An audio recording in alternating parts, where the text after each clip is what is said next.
All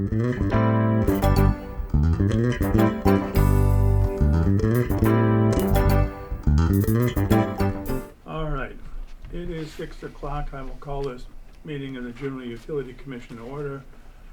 Roll has been taken. Need a motion to approve the agenda. So moved. Second.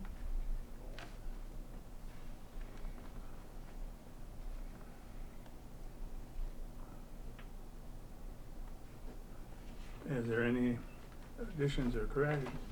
Anything on there? If not, all in favor of the motion signify by saying aye. Aye. Opposed? Motion is carried. Minutes of the previous meetings. So moved. Second. Any questions? If not, all in favor signify by saying aye. Aye. Opposed? Motion is carried. Public appearances, like the none. We don't have a secretary right now. Okay, monthly business. Approve the vouchers and the checks. So moved. Second. Any questions at all? If not, all in favor of the motion signify by saying aye. Aye. Opposed? Motion is carried. Prior month income statement.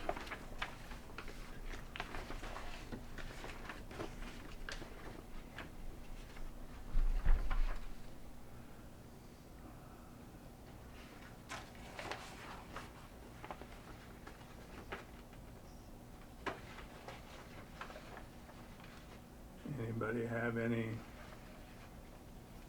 questions or concerns on that? If not, council acts affecting utility.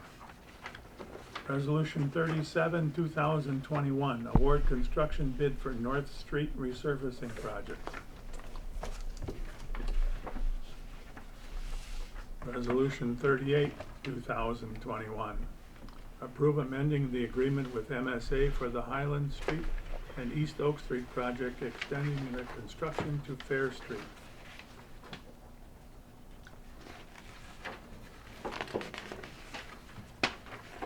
Resolution 40, 2021, approve hiring Peter Calhoun, wastewater superintendent.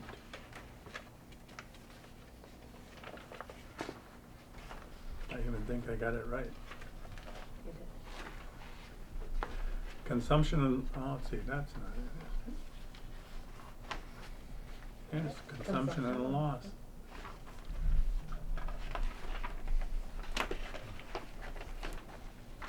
Sewage went up a little bit from last month, but they had we had a little rain there that helped him. He said he could watch the flows increase as the storm got the longer he watched. So we have a little infiltration.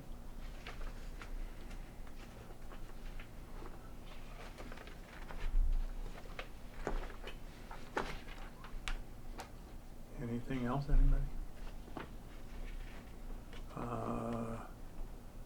Delinquent customers.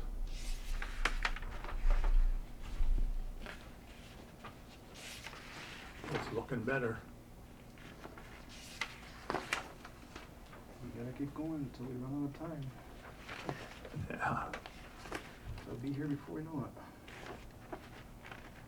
Okay, anybody have any questions or concerns on the delinquent customers? No?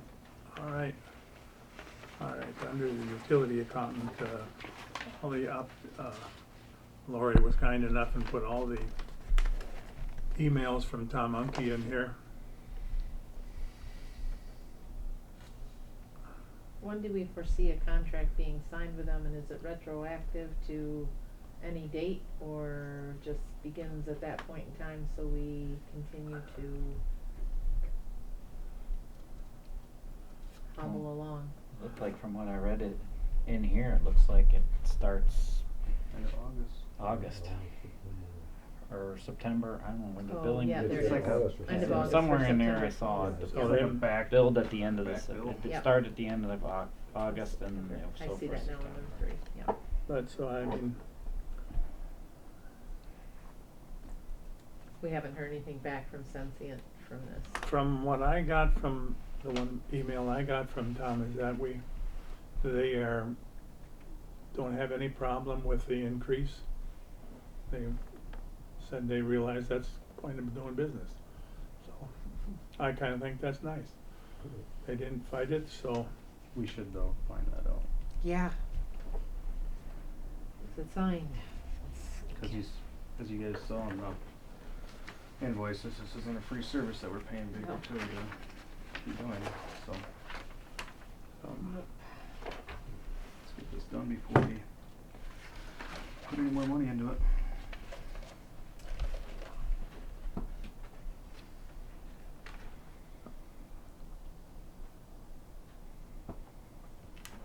alright. Do we have to do anything as a commission for that, or do you guys just sign it? You as president, or? And And I gotta call him, Tom, and see what he wants to do. I would assume as a commission that you guys would have to vote and approve the contract to be signed.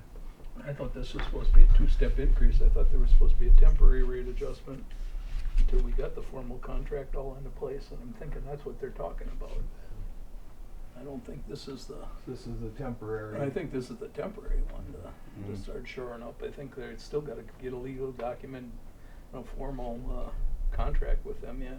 Well, it says we received a formal letter today from your city attorney telling us that the new contract draft related to the facility is okay to release to Sensient, so our legal side sounds like it's done. I have to go back on my emails, but like I said, I was under the impression we were doing something immediately to get healthy. Unless this is one of those temporary contracts in the moment, cause I'm sure Yeah, you don't- you have to have a you don't- contract in place even if it's a two-step. You don't really see anything length of terms or anything on here?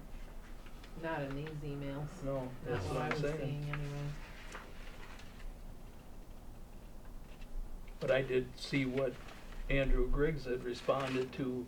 He made very few changes. It was just some rhetoric changes, some verbiage and stuff like that. As far as the terms of the contract, how Tom had it all laid out, he was quite pressed on, how he had everything in order and what have you. But I was under the impression that this was supposed to be just the one to get us healthy in the interim before the contract was executed, but maybe I'm wrong. Well, maybe that's the 40% thing at the end of August.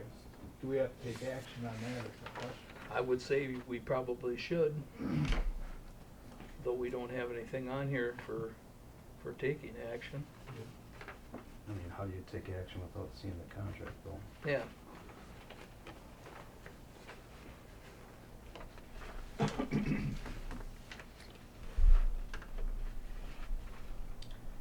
It sounded like Tom had been working with their plant staff out there to make sure that everything was to their liking, and they had they copied me on some of those emails back and forth, and every time they made a suggestion, Tom followed up on it. Maybe the new rates are part of the next thing in the agenda, the sewer use charge study?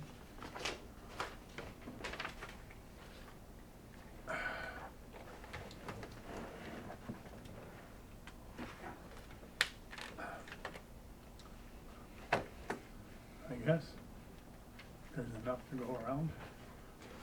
Thank you. I guess more.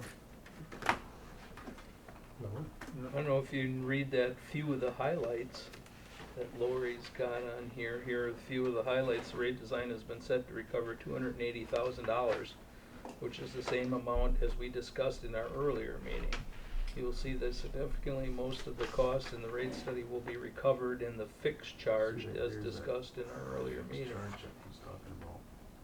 Yeah, I don't know if you guys see the next attachment on the packet, it shows a monthly service charge, the current for Sensient is $3,339, and that's gonna be changed to Right. $18,931, so this must be that proposed one that they gave Sensient. Yeah, then, But it also says in that email that Sensient's gonna be reviewing and contacting back for negotiation, so Yep. Yep. it's not finalized yet. So they say this is the one that he promised he would get on board as soon as he could recover immediate losses, or help to recover our immediate losses. So really, there is no action at this time. I mean, you gotta wait back to hear from them, I guess. yeah, Sounds like That's they're gonna another be, month. sounds like they're gonna get billed for it Right. immediately, so, Back from August, yeah. so. their proposed rates and current rates are in the back of that. Yep, that's what we're talking about. Yeah.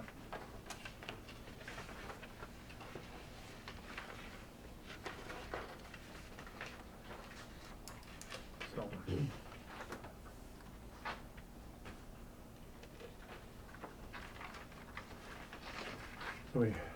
So the sewer thing.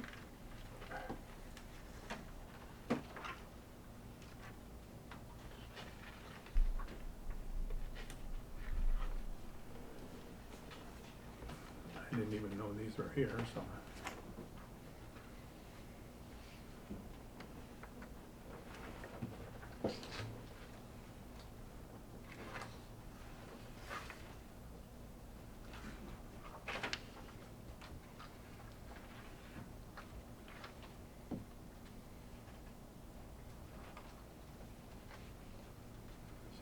That's the study.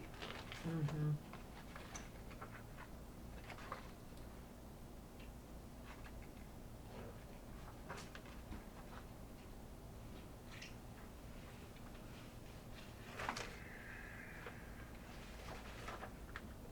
So the monthly meter charge went up. Most of the people in town, 17 cents.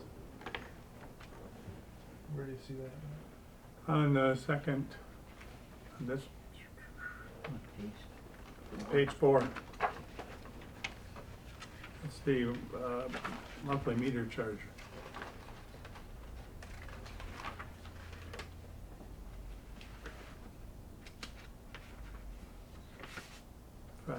Five eighths and 3/4 inch meter, meters are all went up 17 cents. That's a fixed charge? Yeah. Went from 1993 to $20.10.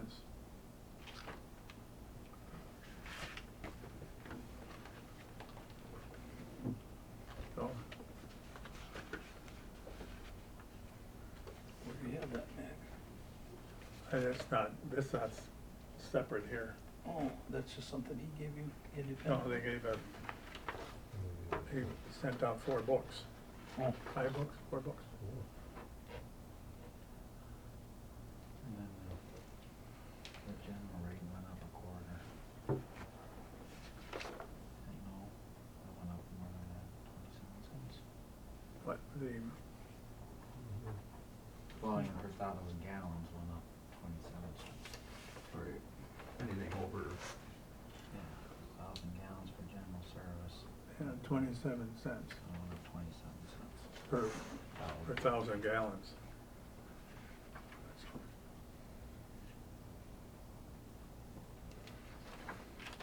But Sensience goes down almost right, but if you see their fixed charges, they go way, Fixed charges are on there too, for way on the Sensia. bottom. Go to 3,000 to 18,000.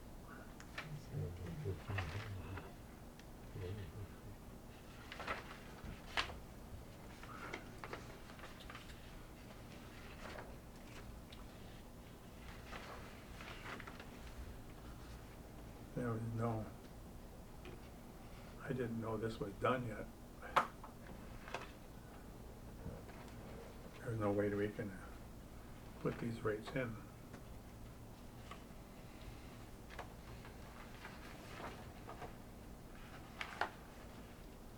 So,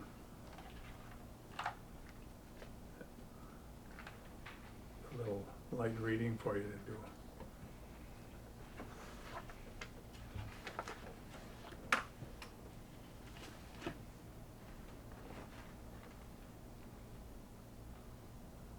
So has anybody, I know we haven't had a chance to really look at it that close, but So if you look at Schedule 16, it has the monthly bill comparison, which is what I imagine people would be interested in.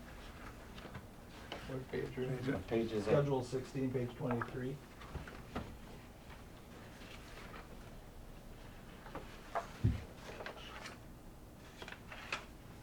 Average bill for a small residential, 2%.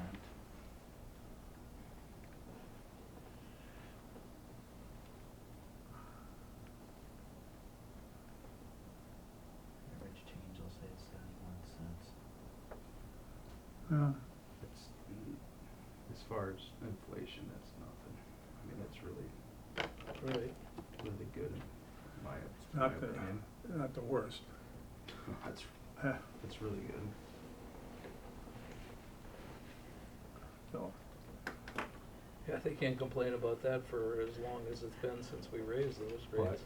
I mean, that's who's been holding us Right, back, so I right, mean. right, I get that, I just like, could be thankful for.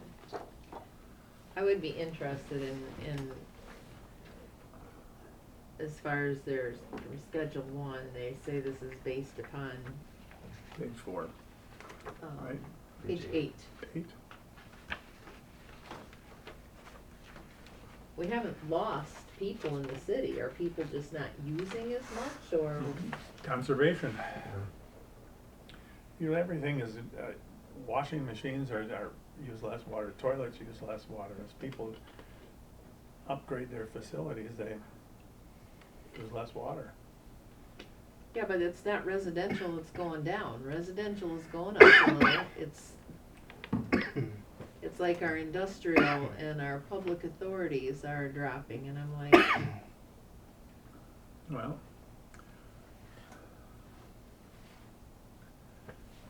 we're getting more industrial in, which is like, okay. but maybe it You had isn't another to the, 150, 200 employees down at Automated Pet Care, their water usage will go up.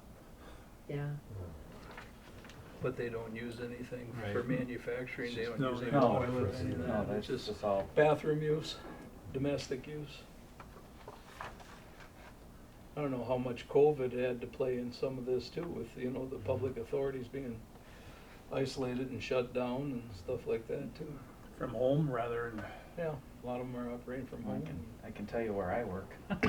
The water usage, dropped by 2/3. Well, how does that work in your application? Well, I mean, they have me check. Yeah, but you're manufacturing there, right? Yeah, but there ain't much water in I mean, there is some water in manufacturing, but, I mean. But they can't do that from home? No, but the vast majority of the water usage, I think, was people exercising and taking showers at work. Oh, okay. So, I mean, we went from 30,000 gallons a month, or 30,000 gallons a week to 10,000 gallons a week.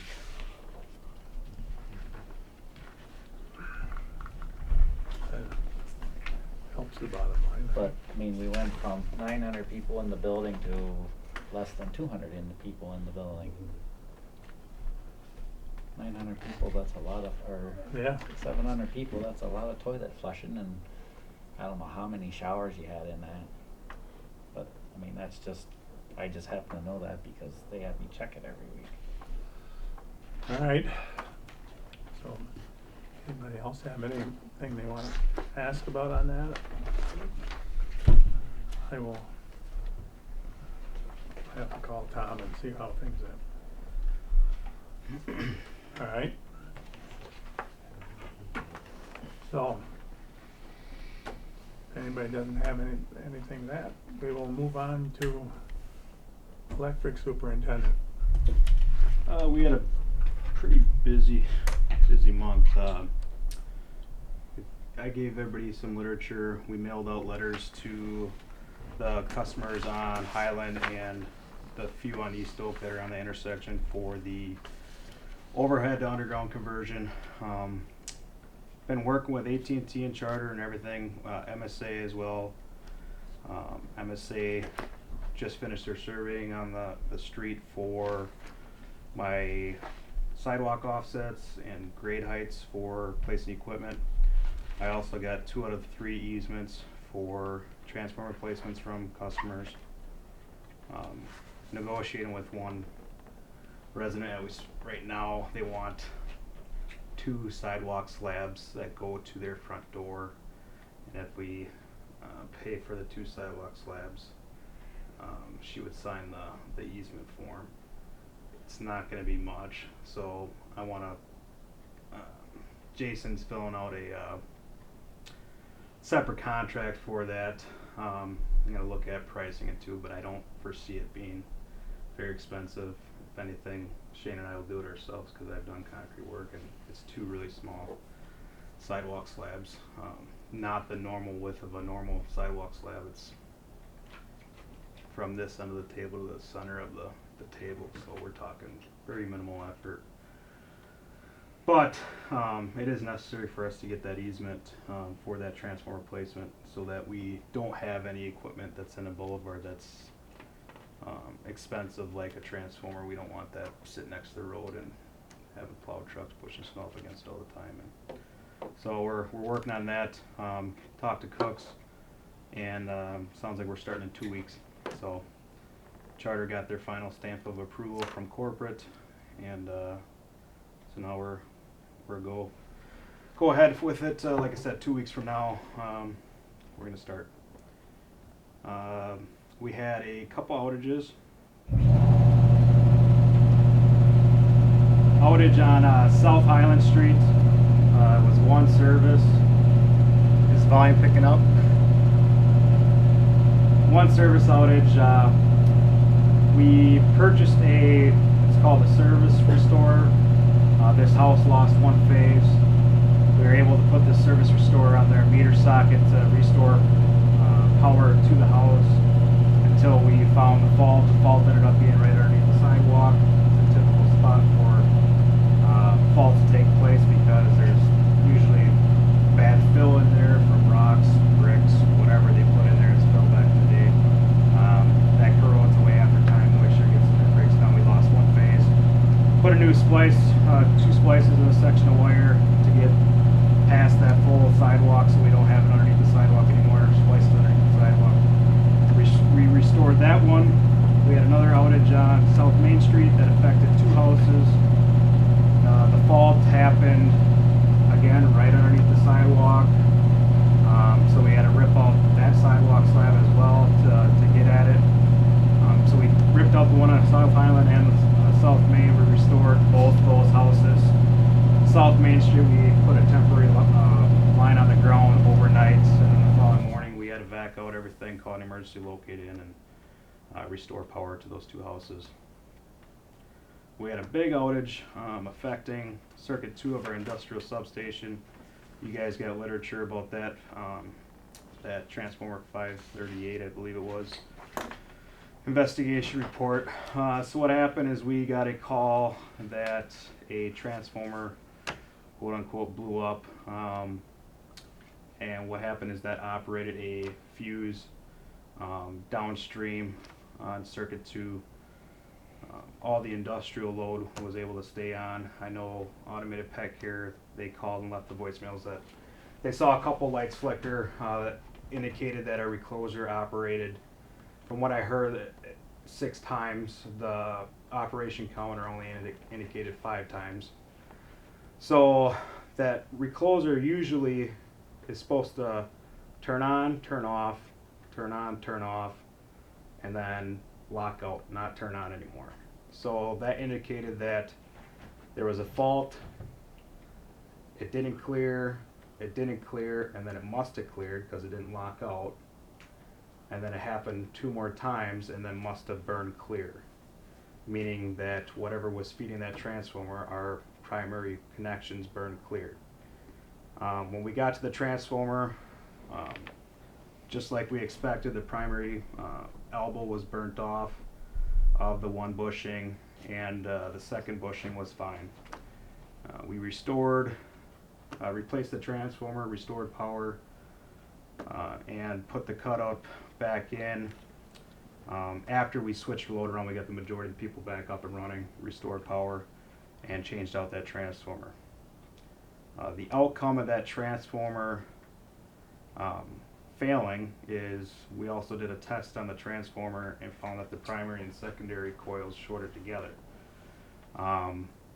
This can happen because in a transformer, there's basically two sections of the transformer. There's a big copper coil in there for the primary side that induces a lower secondary voltage onto the secondary coils, and that's how you get your lower 120, 120, 240 between the two phases.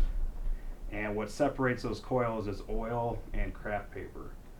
Well, when you have a high fault current, electricity does crazy things, and somewhere in that that high current, those coils must have faulted together. The reason I'm going into detail like this is usually a transformer blows up, replace it, everything's good, is that a lot of our customers had furnace circuit boards, stove tops, microwaves, fridges, alarm clocks, things like that. Anything that has any type of electronics that are sensitive to high voltages ended up burning up in their homes. We even had a fire call when I changed the load around to all the houses to get the majority of the people back up.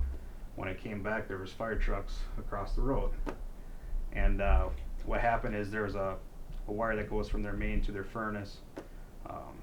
You could tell that that service wire that feeds the furnace saw high current, melted the whole wire all the way back to the furnace, and basically had a bunch of smoke in the basement, and that's why they got called the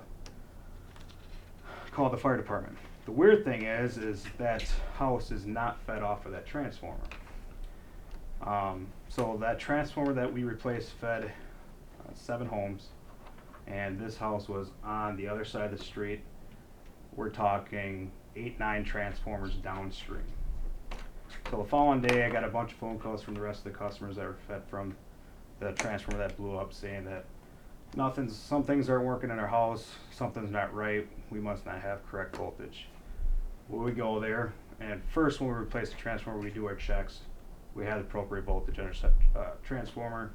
We checked some meters, but I did have a suspicion going home because AC units weren't turning on right away. And it was hot that day, and they should have been turning on.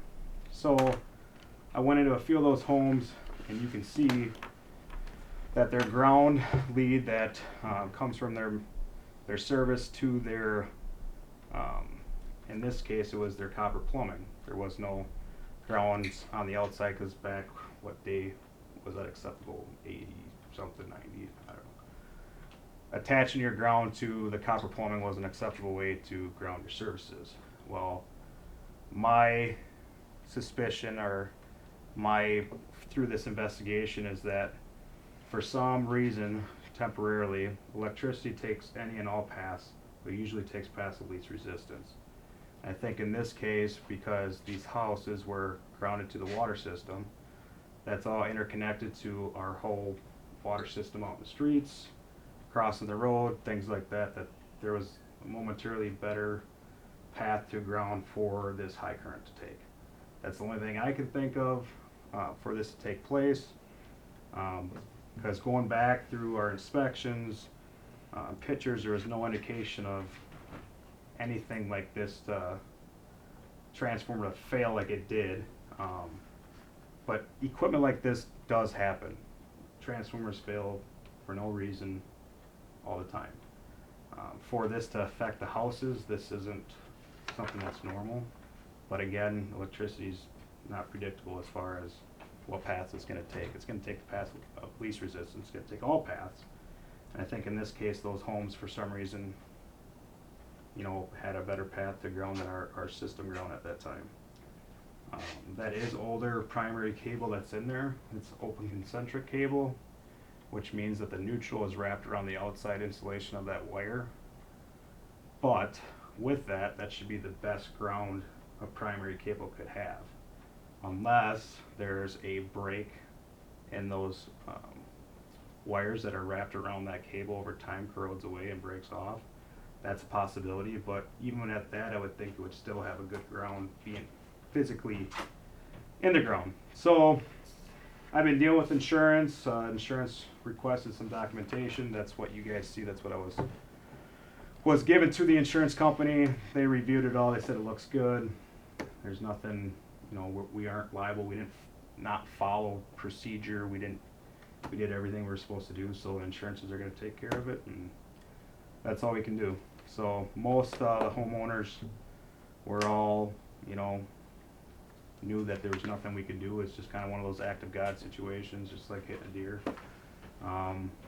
And we're kind of accepting of what happened. So it's never a good feeling leaving a job like that and knowing that people's homes were affected by it. But in this line of work, some things like that happen. Moving on, we placed the transformer basement and bored in the pipe for automated pet care's primary service. We'll be pulling in wire next week. For that, we're still going to be waiting on the transformer. I think should be 3 or 4 weeks out yet on that. As soon as that gets in, we'll be putting that into service and getting them going with power. We got our new digger derrick in. It's in the yard. It's everything we wanted. It's a basic digger derrick, but everything we need it to do, and it's not gonna be a burden on us as far as maintenance from year to year as this other one is right now. I'm gonna be putting up that digger derrick for sale next week. I was gonna do Wisconsin Surplus, but I was at a MEUW conference and talking to Columbus. Columbus just sold a bucket truck on a surplus website, but it's a nationwide surplus, not just Wisconsin, and they got a much higher price than they did from the Wisconsin surplus because you just got more people looking at it. And I was told now is the time to get that on the website because there's a lot of private contractors that are buying digger derricks like crazy because of the extended lead times on all the equipment, and now what happened in Louisiana. They're in need of digger derricks and they're buying them up like crazy. So we're going to get that on quickly and hopefully get a good price for it. At that MEUW conference, we covered a lot of upcoming topics. One of the topics that was covered was the outlook of our customers and the electric cars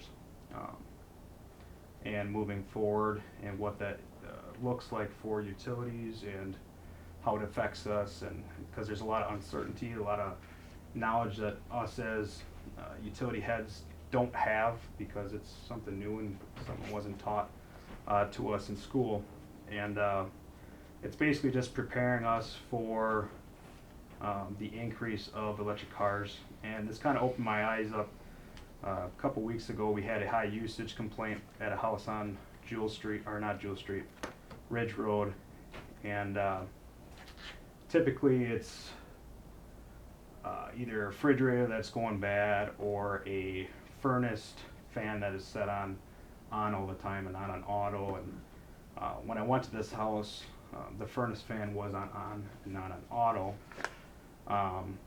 So that was his increase in bill. But what was also surprising to me is he had an electric van there. And when I got to that house, that meter was screaming away. And so I went into his house, found the furnace fan, turned that off, did some other checks just to verify, make sure everything else was right, came back out to the meter, and that meter didn't budge. And I asked the homeowner, I said, is there anything else that you're running? Because nothing else was running at the time. And here he had that electric van that was plugged in. And as soon as you unplugged that van, that meter came to a standstill. And that meter was running as if everything in that house was turned on and running full bore, washer, dryer, furnace. That thing was just cruising. So, and that's what they were making point in that conference, is that there's a lot of uncertainty as far as what type of load effect this is going to have on our systems the more and more people have them, because what times do people charge their cars? When they get home from work, everybody's gonna be charging at the same time, and what is that gonna look at for capacity as far as our substation capacities and whatnot. So they're looking at, you know, what we can do to prepare ourselves, having kind of like a pole attachment agreements, but having customer agreements with how things are serviced or how things are put in, because I think it's the Ford vehicle is saying that your vehicle can now be a generator for your house in the case of an outage, and will run your house for 3 days or something like that. So now you have concern for backfeed onto our system if they don't have the appropriate, yeah, right. So there's a lot of concerns, and the person that was talking about it, you know, he made it kind of clear that by 2030, it's gonna be like 65% electric vehicles. And all of us are like, there's no way. But, you know, we can't play this, you know, behind the wheel type thing and let everybody else take control of what's going on in these bigger cities, because it can happen to these small towns just as easily it can happen to, let's say, Sun Prairie.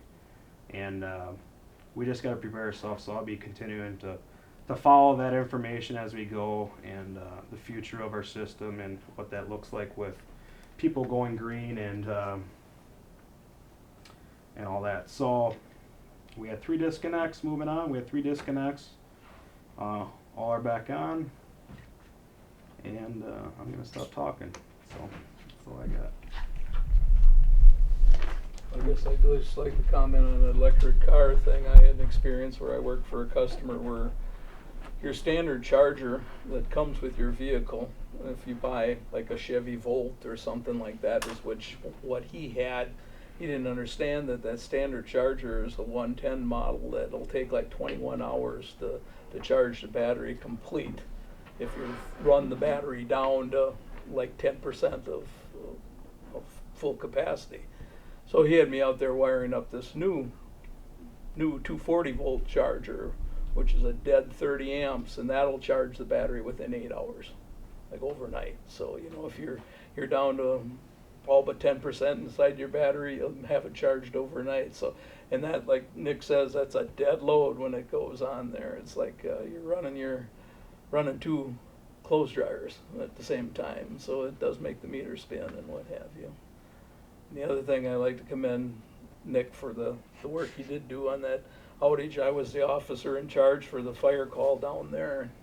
I happened to be down in the basement after we got things aired out and what have you, analyzing the problem. It happened to be for another electrician that lives in town here, and of course he's kind of a new construction electrician. He doesn't do much troubleshooting or anything like that.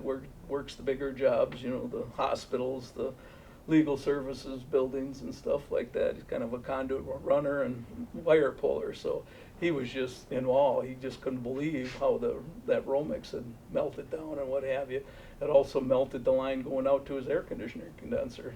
So about the time I'm down there analyzing it with him, I says, geez, it looks like you got either high voltage surge or the resemblance of lightning hit here, because I've seen it before, because your furnace is grounded through the gas line and whatever, so that, like Nick says, it takes the least path of resistance to ground and what have you.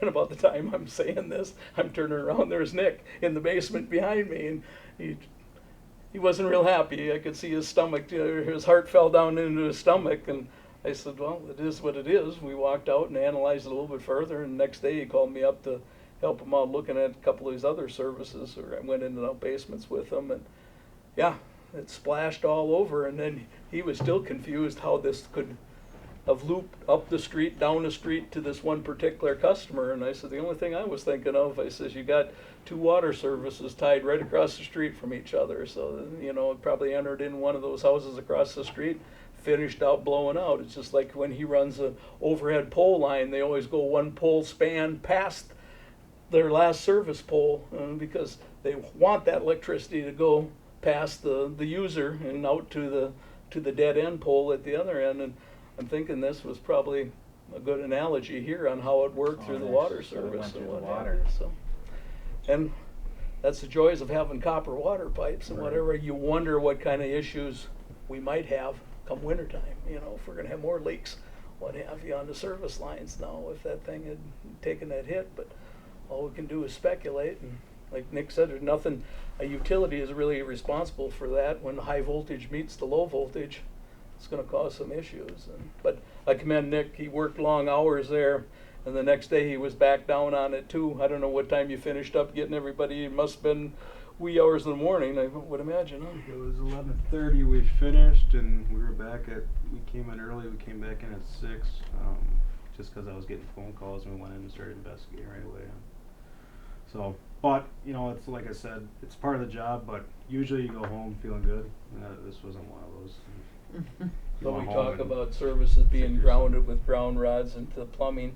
Thank God we have that in our electrical code, because now it goes through the appliances, and next thing it's blowing out outlets, starting houses on fire and what have you. So there is some good things that come of all of this. It tries to harness it, it's the best that it can. But I commend Nick, like I said, he did a very professional job. What I witnessed when he talked to people and whatever, my response is always contact your insurance company, and they'll work it out from there, you know, I didn't think we'd assume any fault on it, but I mean, here's the case, it's an act of God, I guess, is what it boils down to. Yeah, and the insurance company, they've been good with us and pays to have good insurance, and it's showing. So, one thing I wanted to add from that MUW conference too is 5G is hitting towns. And it's not hitting big towns, it's hitting small towns. Evansville, I don't know what the population of Evansville is, but they're not large. They had Charter come in, or not Charter, one of the cell phone providers with 5G. And the thing with 5G service cells is they take up a big portion of area. It was 20 or 32 cubic feet, which is basically here to the ceiling by, you know, a couple feet wide, 3 feet wide. That's how much area it takes up on the pole. So with all of our providers in town, AT&T, Charter, fiber connection for Dodge, we all have pole attachment agreements, a monthly charge per attachment on poles. But there was nothing in place for any MUW members for 5G implementation. And the thing about 5G is it's not a strong enough signal to go through buildings. It's less than, you know, having this phone right next to your ear. So because of that, they have to have high quantities of these 5G towers or cells on these poles. And so as a group organization, MUW, our fees for being a member, they formed a generic pole attachment agreement and for a city ordinance to be passed in each municipality. All we have to do is change our names, have our attorneys take a look at it, and then the city has to pass it, as well as the utility commission has to pass it. So next meeting, I just want to warn you guys that that'll be on the agenda to discuss that and have the city attorney to take a look at that as well. So I don't know if I have you or if I can contact the city attorney, however you want to do that. But they gave us a nice binder that has everything laid out for the city ordinance, for our pole attachment agreements for the utility commission to adopt, all the documentation imagery for whatever cell provider comes in with these 5G cells. So that will be implemented as well. And I guess also gas is starting to implement AMI, just like we did water. But their AMI meters need to be attached to poles in town, because it's not like the city of Juneau where, you know, our customers are right here. Lion Energy has customers all over the place. So they're looking to attach on utility-owned poles. Right now, We Energies is doing it. They contacted me. I told them we don't have any We Energy customers. So right now, MUW is working on a pole attachment agreement for that. That way cause we cannot not let them put something on a pole. We can't say, no, you're not allowed to put something on a pole. You have to give them the right to attach something on the pole. That's why we have these pole attachment agreements that either A, make it hard for them to put them on poles, where it's a design pole that only specific poles you can attach this on. So MUW is working on that as well. We aren't taking effect with the We Energies, but I wanted to take part in the We Energies because Align Energy's gonna be doing it too. So we might as well just prepare ourselves and get that ready as well, so. Are they gonna require more space As far as, on the poles? no, that'll be part of that pole attachment agreement, that location of these, AMI meters have to have adequate spacing or adequate clearances, or they can't attach them on those poles. Or they provide their own? Or they provide their own, correct. It's no And- different than what happened when we entered with the cable TV. Yep. I mean, it's. And that's why a city ordinance has to be taken into effect too, that way they can't just plop the pole wherever they want, and Is WPPI, is, Chris Chris was the one that was notified, Yeah, I know, but because I- now MUW is taking over, So does that expand our rates, the rate income that we'd be receiving for that? yeah, cause that would go in with that pole attachment agreement, Right. that fee, so, but that's all that's gotta be approved, and And are they recommending a rate? they will, yep, just Okay. like our 5G, they have a recommended rate in there, and that, we can also look at our current attachment agreements to make sure they're kind of, the same and not. And we wanna make sure that happens before they start attaching, because. Right, exactly. We had that issue with, I mean, cable TV was a long, that's- drawn out battle, because they started attaching without any kind of adjustment and agreement. They were jumping on just what the phone companies did, and we had a battle a long time to get that straightened out. And that's why, Evansville, there was a small committee, he headed it, obviously, because he was the one that was first affected by it. But he had that same insight, that we're a smaller utility, we weren't worried about it, we figured Sun Prairie, Wanakee, or Manitowoc, places like that would have it implemented first, and here they were the first ones in the state of Wisconsin, and they were not prepared. So, they did all the hard work for us, so next meeting, just, we'll have that on the agenda to discuss and approve, so. I wanna It'd give be you nice some. too if all the MUW And they are. utilities all have the same rates then for that attachment. Yeah, I don't know, I think rates do vary between the cities right now as far as Mhm. the communications. Cause I know that communications was fighting in the state of Wisconsin to have a flat rate, because some municipalities, like Oconomowoc, for example, had attachment Yep. that were skyrocket, compared to, let's say, us. Yeah. So they were pushing for a flat rate. There isn't one right now. Each utility has their own, but I think, if I remember reading it right, they did have a suggested rate, attachment rate there, so. I'm done now.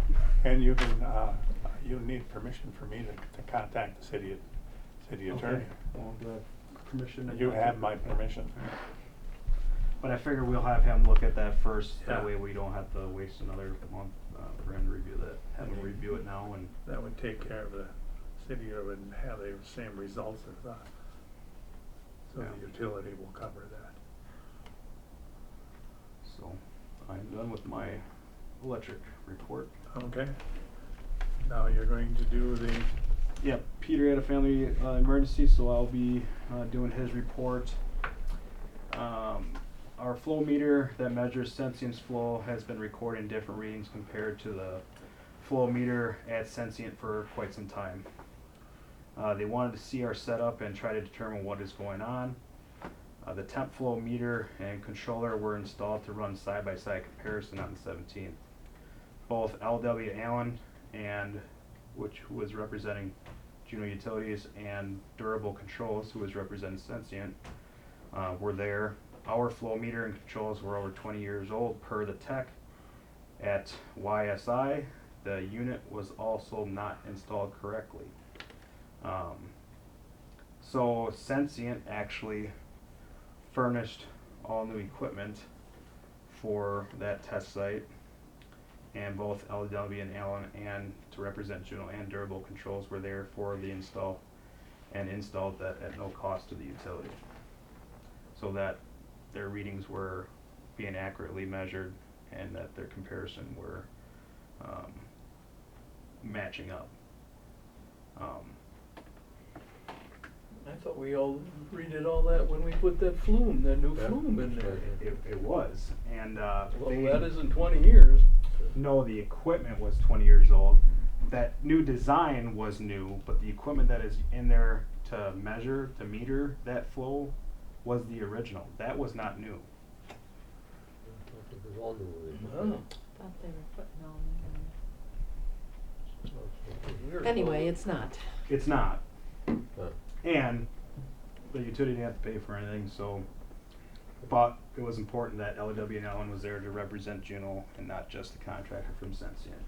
And everything was installed correctly and to specs, and they got the numbers to read what they're supposed to, and now those numbers are accurate. It's not like the comparison numbers were a huge difference, but it was enough where, as a business, Sensient wants to make sure that, you know, they're getting charged for what they're sending out, and I can't disagree with that either. But they were there not to replace stuff in the beginning. They were there just to test and compare, and that's when they found the findings and proceeded with the new install and the equipment. Does he have the differences recorded? No, he doesn't. Was it drastic or was it? From what I heard, it wasn't drastic, but it was enough for them to be concerned that why isn't this, because this is a new install, that it's not recording what it's supposed to be recording. And it sounded like the equipment, if something were to fail, they did call around to get new parts or possible new parts, and they couldn't get them because it's 20 years old. That's all I know. So, It sounds like we had reports meeting after meeting with that discussion of, you know, the issue was the present equipment wasn't recording properly because there was too much turbulence as it came through the piping there and the weir and what have you, so they reworked all of that and whatever, so that was perfect, that the stuff traveled through there with no agitation. I remember that as Yeah. well. That's, I don't know, I'm sure it was under the impression we put new metering equipment in at that time. When he called me and asked me about it, and he wanted to put in, LW Allen was on the phone at the same time and explained it to me that they would put this metering equipment all in for, at no cost to the utility, and was I okay with that? I thought, why not? Why wouldn't you okay it? So all the recording equipment is still in our metering building though. Correct. We're not relying on Sensient, Correct. the honor Yes, system or correct. anything like Yeah. that, okay. No, Right. it's not like it's just Sensient's metering. Right. It's just that inside the flume, that equipment that goes up to their recorder Yeah, is new. okay. So they had purchased the equipment, and will also be scheduling to have that flow meter calibrated every 3 months. So, yeah, when Peter came to me, my first reaction was, well, what's in it for them? But after hearing that, you know, there was a difference, I guess what's in it for them is to make sure that their flows are matching up and that they don't feel like they're being shorted somehow. And if we were had old equipment in there, then might as well take that opportunity to have everything replaced. So Visit Sewer was here the week of the 31st to clean approximately 10,350 feet of sewer mains, and they also cleaned lift stations 1 and 4. Town and Country was here on the 30th to fix a broken sewer lateral on North Depot Street and a sinkhole on Southwestern Avenue. The sinkhole on Southwestern Avenue, there used to be a stub going up just past, south of Dodgeland's last driveway, so Dodgeland's south driveway. South of that, there's a manhole. and there was a stub going up into that field. That lateral was leaking, was collapsed partially, and was leaking into the manhole. So all that soil came down and caused a sinkhole. So they dug that out and put in new fill and fixed that sinkhole. New display screens were installed at lift stations 1 and 4. On the 30th, new SCADA computers were installed September 2nd. The new phosphorus analyzer was installed. We have been working with our survey records and the pipe materials spreadsheet to determine the majority of lead service locations. Peter gave Sean the list he had so far the people with lead services he could contact, to let them know about the program. I've been working, or Peter's been working on the budget, getting quotes for next year. Had the interview with Elizabeth Condon on the 19th. It went very well. Had a second interview on the 27th, and she was offered the position. She started Monday. She starts the 13th, So week from Monday. That would be Sunday or Monday. Monday. Monday. So, well, 3 filled 4 times since this past Friday.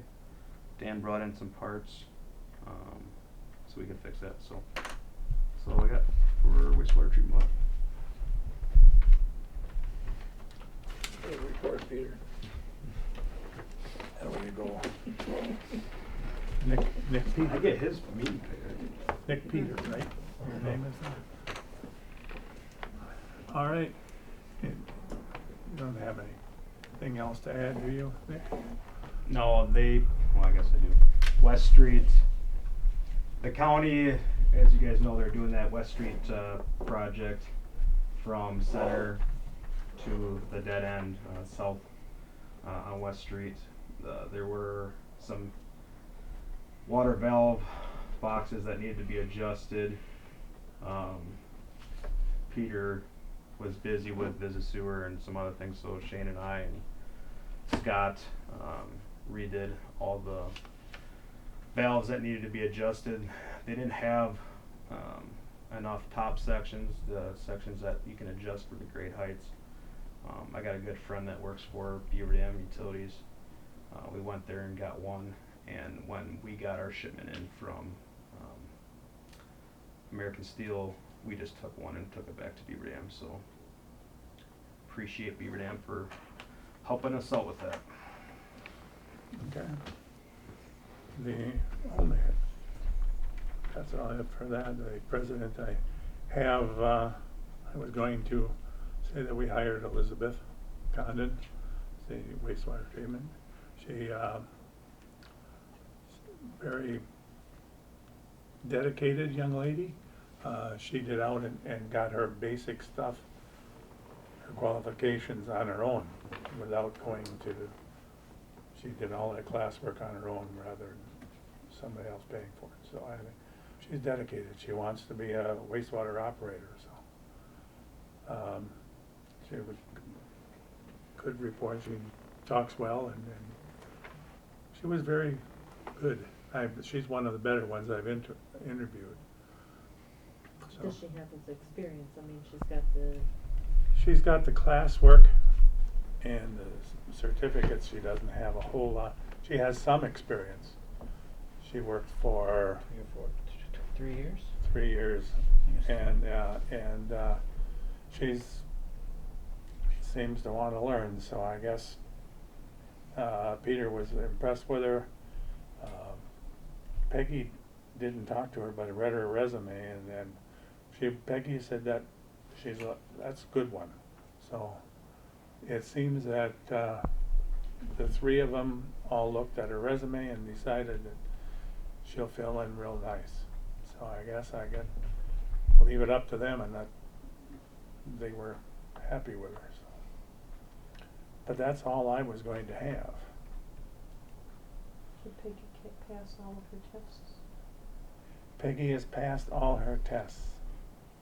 She has to turn in her paperwork, and then she'll be ready. or a wage increase. And if we go to the, she looked at it and she said, the difference between now that I have all my licenses and the next step on the pay scale, the difference is 11 cents from what she's making now. I don't know, I haven't had a chance to go back and look at everything, so that's what she told me, so I just kinda left it at that. She has some things that they're going to suggest for the budget,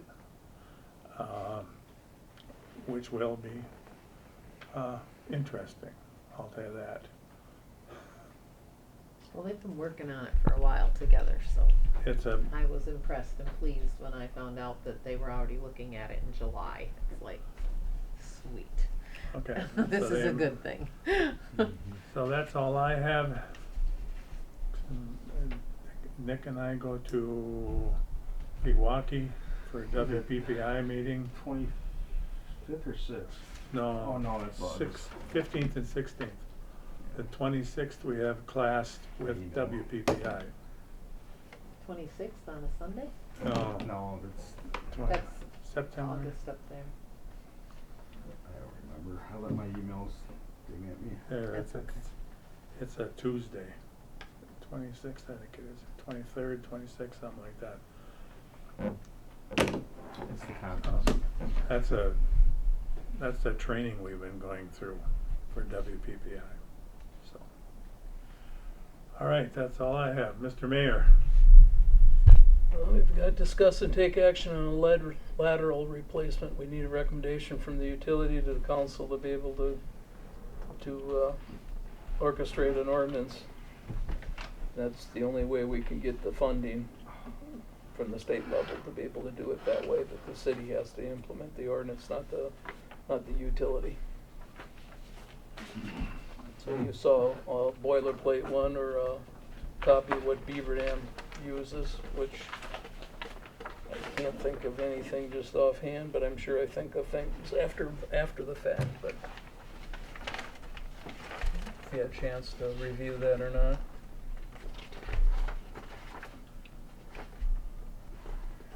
And Beaver Dam uses this? Apparently, What kind of assistance are we talking about? From the it's, state? it's pretty much 100%, Really? yeah. It's a grant, and, all as long as it fits into the dollar amounts that it's allotted. And I think we went from up to $3,500 to $5,000 is what they've been finding in most communities at the cost. I think on our particular projects, 2,500 is probably gonna be about what the average cost would be with excavator and plumber to be able to do them. They're pretty short runs, but you gotta get into the building, you know, that's always the biggest challenge. You gotta knock open some floor, or, you know, some of them come through the wall, but very few. Most of them come up through the floor from the bottom, so you gotta do a little, but these are 100-year-old houses, so the floor is only about 1.5 inches, 2 inches thick. It doesn't take too much to knock that out and whatever, but, yeah, if you read what they've got there, it pretty much focuses in on the galvanizer lead replacement, and, sounds like we were way up on the list as far as qualifying. When we met with the DNR people, or the teleconference that we had with the Yeah. DNR people, they said we're way up in the 90s, I guess, as far as getting the Yeah. funding, so. Yeah. But, they have to have a bona fide list, you know. That's the biggest ticket we got right now. Did your summer help, he's done now, right? Did he have any time to get any of that? I know you had some. They never utilized them like that. That was the talk though, wasn't it? I've had many conversations to them about this, so you're talking to the wrong person. Alex was doing it. I talked to Alex, he's been doing a lot of them. They had them every Friday, so, So what was he doing for them? like mowing lawn and weed whacking. Which I guess Well, I isn't guess the worst. it's gotta be done, you know. Right. I'd rather see him doing that, but then again, yeah, we've got a deadline to make with this stuff, so. He said that they were taking care of it, so I wasn't gonna I wonder what- overstep my boundaries as far as telling Yeah. him what to do. Yeah, no, that's fine, but I'm wondering what kind of list he turned over. You said you reported he turned over a list to Sean. Yeah. Cause he came up with a number that kinda shocked me, that there was like 159 or so services or something from what I had heard. Did you hear that number? I did not hear the number at all. I haven't heard it either. I've been checking with them to see how it's going, but that's about it. That's the kicker. They have to have an established list of how many we absolutely have throughout town. That means a door-to-door search, if nothing else. I know talking, you know, I've been walking up and down the street of Highland going over that project, GPSing where our new stuff's gonna be going, and a lot of homeowners have been coming out to me and asking, you know, questions about sewer and water, and if there's gonna be a program like this available. And there's actually been a lot of customers that have said that they thought they had lead, and they must have heard me talk to them, because I know a couple of them came and talked to me when we had that preliminary meeting at the community center Yep. to do a scratch test on the piping, and a lot of them have been finding that they are not lead. I think 5 of them that I talked to said that they thought they were lead, and they're not. But again, there needs to be in my opinion, a professional to verify that we're doing this. Not saying that homeowners aren't, you know, adequately checking their laterals, but I know it is easy to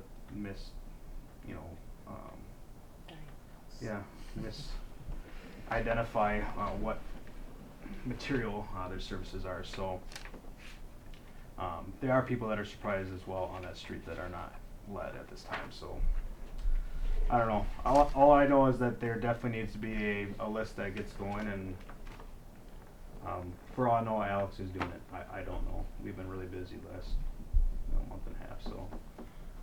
I know. I would ask you follow up on that, Mac, and All right. emphasize the urgency of this.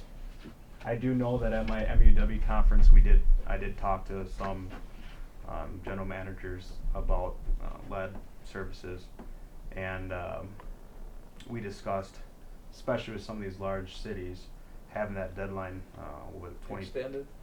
That there's talk that having the identification is what needs to be done, not the actual physical Construction. replacement. Yeah. So we'll see. I guess it's. Well, that we had some miscommunication too, because Peggy swore that it had to be done by such and such a date, and our understanding that it wasn't that soon. Whatever, like you said, maybe the list has to be compliant. Joe Hammer from Columbus, because he said there are hundreds and hundreds of lead services in Columbus, and Oh, he told me. Think of Milwaukee. Right, Milwaukee especially. He told me that his understanding is the list needs to be done by that date, which was it 2022 or 2023, I think it was? End Not of the actual 22. physical replacement of I think laterals. it's the end of 22. So That's I what think there she needs to says. be a better understanding of what is needed to be done. Regardless, that list needs to be completed, so. Yep. All right. That it, Mr. Mayor? Oh, but I guess you're gonna have to go on record Okay. tonight as far as encouraging the city of Juneau, the council to take action in regards, so we can act on that next week, Tuesday. Okay. We need a motion to approve the lead lateral replacement ordinance, or to take action on that. I will make the motion. I'll second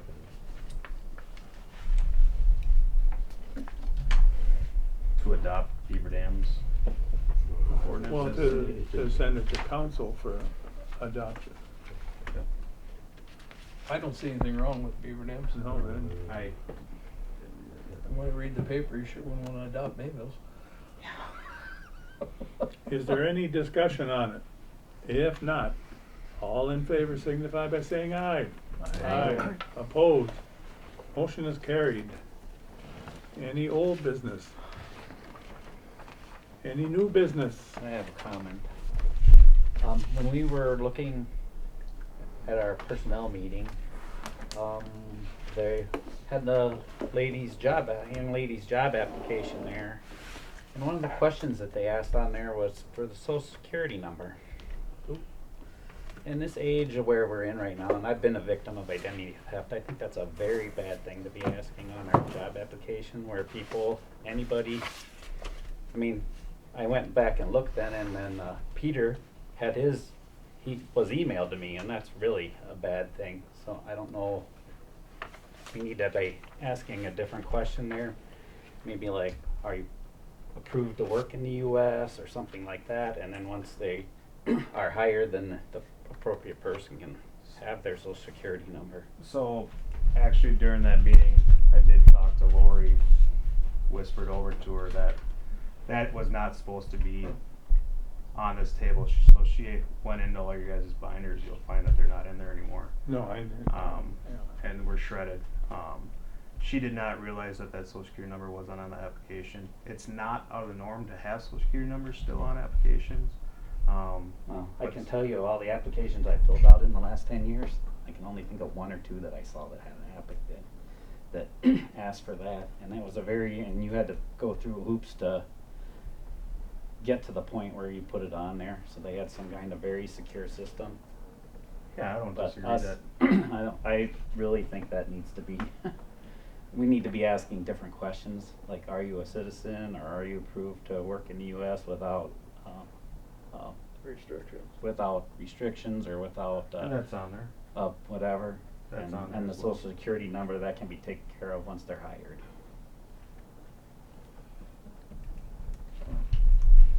maybe what we need to do is, we'll have one of these days, have a personnel meeting and take the application and look at it and go through it.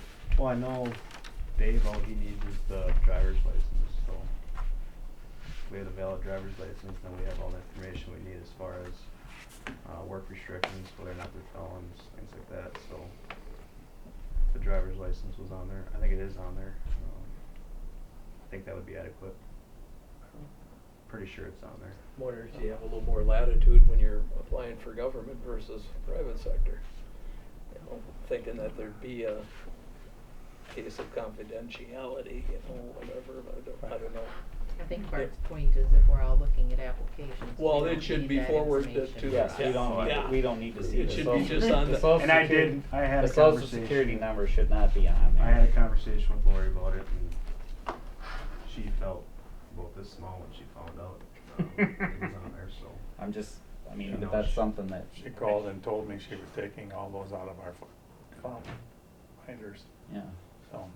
Yeah, that should be privy to I the saw- committee. I I mean, saw if that. if it's collected for the initial application, but it shouldn't be forwarded on to the people here, you know. It needs to be She- white, like I whited said, out or whatever, but. She knew she screwed up. Was that for the assistant city clerk, Deputy clerk, deputy clerk? is that the one you're referring to, Bart? Nope, I was No, that was referring to the Peter one, Gale. this is the young lady that we hired. for Elizabeth Condon. Oh, Condon's, Ms. okay. Condon. She is taking her test to get her CDL. She can pull a trailer. She can drive a semi. They don't have anything out there that need to have a CO for it. No, but she Well, took so the. don't cost Guys us that digger anything. Derek. He ain't touching that. She'd drive the old one. All right. Whoever he sells. I move to adjourn. Is there a second? Sure. If not, all in favor of the motion signify by saying aye. Aye. Aye. Opposed, motion is carried. Mm-hmm.